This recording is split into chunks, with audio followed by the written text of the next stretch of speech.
विदुर जी ने सीधा सीधा समझाया, जानते हो अगर कहीं महाभारत की जड़ है तो दुर्योधन है। अगर कहीं दुर्योधन चाहे तुम इस घर से उनको निकाल दो, उनका प्रत्याग कर दो, तो मैं गारंटी लेता हूं कभी महाभारत नहीं होगा। धृतराष्ट्र ने कहा, कैसी बात करते हो? दुर्योधन का प्रत्याग मैं कैसे कर सकता हूं? विदुर जी ने समझाया बहुत सरलता से। बोले कैसे? बोले ऐसे ही कर सकते हो जैसे बाल होते हैं ना। अरे भाई, दुर्योधन मेरा अंग से पैदा हुआ, मेरे रक्त से पैदा हुआ है, मैं उसका प्रत्याग कैसे कर दूं? ये बाल भी तो रक्त से ही पैदा होते हैं ना। बड़े हो जाने पर इनको क्यों काट देते हैं? नाखून भी तो रक्त से ही पैदा होते हैं, इनको बढ़ जाने पर इनको क्यों काट देते हैं? अरे भाई, ये तो जीवात्मा है और ये साक्षात जीव है। बोले हाँ, जब शरीर में घाव पड़ जाते हैं ना तो कीड़े पड़ जाते हैं, वो भी चलते हैं फिरते हैं, उनमें भी प्राण होते हैं। लेकिन शरीर के अंदर घाव जो हो जाता है उसमें कीड़े पड़ जाते हैं, तो उनको मारने के लिए बड़ी बड़ी दवाओं का उपयोग किया जाता है। तो क्यों मारते हो? वो भी तो हमारे खून से ही पैदा होते हैं। बोले अगर कहीं उनको नहीं मारा तो वो हमको ही खा जाएंगे। बोले बस यही हाल दुर्योधन का है, अगर कि इनका परित्याग नहीं किया तो ये तुमको खा जाएगा। मैं समझाता हूं बार बार, तुम इनका परित्याग कर दो। बहुत समझाया। इस नीति को कहते हैं विदुर नीति। अपनी नीति का खूब प्रयोग किया, लेकिन विनाश काले विपरीत बुद्धि। जिसका विनाश का समय आ जाता है ना, उसकी बुद्धि बिल्कुल विपरीत ही काम करती है, और कोई अच्छा समझाए भी ना तो समझ में भी नहीं आता। दुर्योधन को इस बात का पता चला तो दुर्योधन ने क्या किया? काका विदुर को बुलाया, चुपके से कहा, देखो मैंने सारी बात तुम्हारी सुन ली है, अब मैं तुमको सार में बता दूं, तुम इस राज का परित्याग कर दो। तुमको शर्म नहीं आती?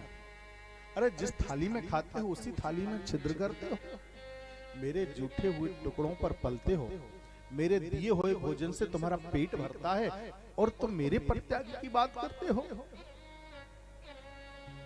विदुर जी ने कहा, तुम्हारे निकालने से पहले मैंने निर्णय ले लिया, मैं अब यहां नहीं रहूंगा। मैत्रेय मुनि ने कहा, तुमने लोक कल्याण की बात करी है, ये लोक हित की बात करी है, बड़ा सुंदर प्रश्न है।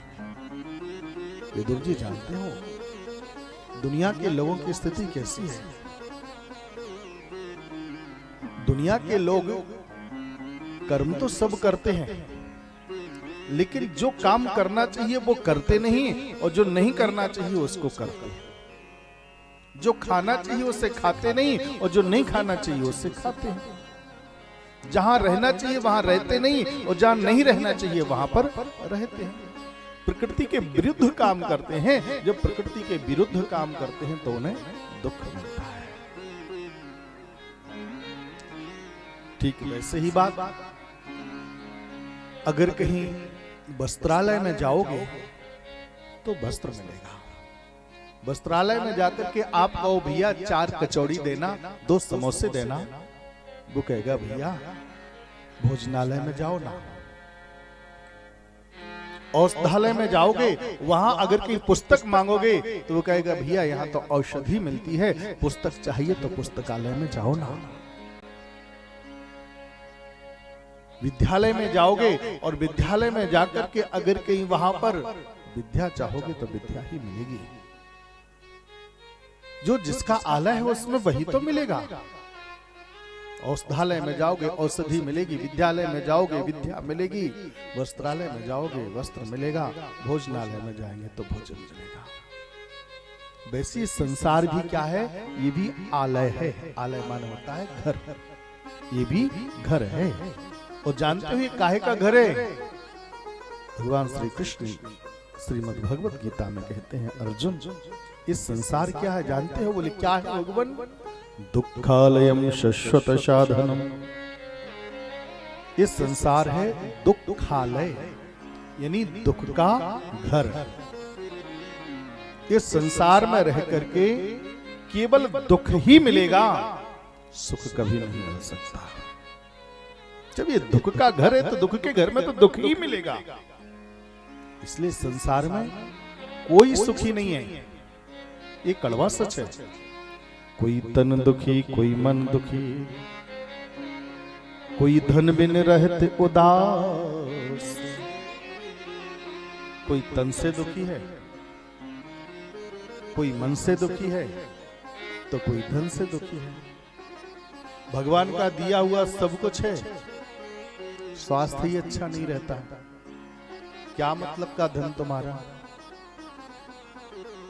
पहलो सुख निरोगी काया, दूजो घर में हो माया, तीजो कुलवंती नारी, चौथो सुत होवे आज्ञाकारी, पांचो सुख बास सुवासा, छठमो पंडित पासा, सातों मित्र हुई धनीरी, ये जग नाही बहु तेरी।